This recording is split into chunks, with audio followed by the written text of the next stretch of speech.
Bună tuturor și bine ați revenit pe canalul meu. Eu sunt Silvia, iar astăzi am revenit cu un nou clip. După cum ați văzut din titlu, unboxing-ul campaniei 2 de la Avon. Acesta este catalogul din care am pus comanda.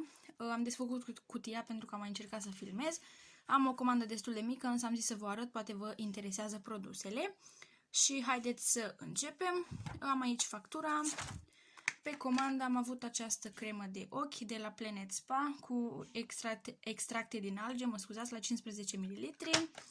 Eu mi-am luat acest set din My Avon Magazine de periuțe de unică folosință sau ceva de genul. Nu știu câte bucăți are. A fost 8 lei.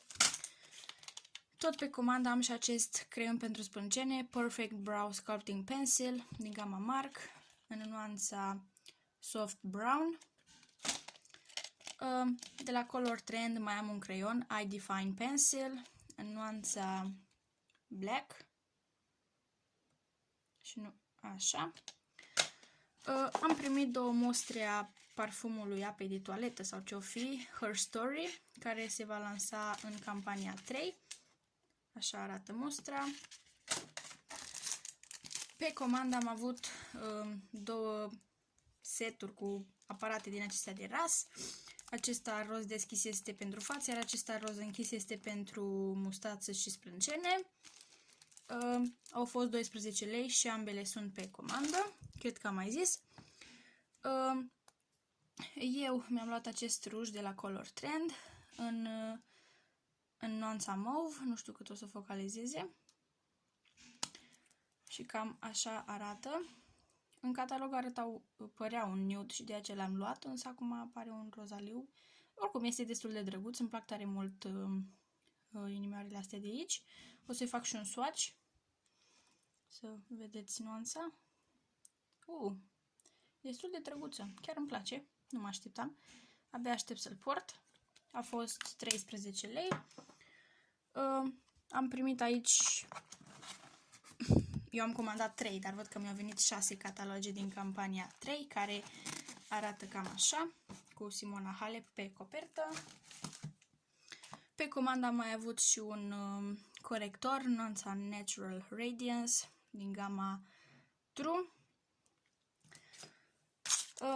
Pe comandă am mai avut o pensulă din asta cu dublu capăt pentru fardul de pleoape. Și tot pe comandă am mai avut un set format din aceste perle bronzante în nuanța medium tan și această pensulă pentru pudră sau contur sau habar n-am, probabil pentru contur.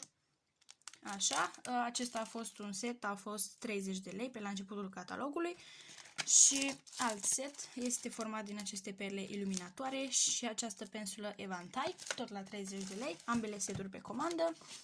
Aici mai am My Avon Magazine, 4 pliante cu reduceri și aici mai am My Avon Magazine.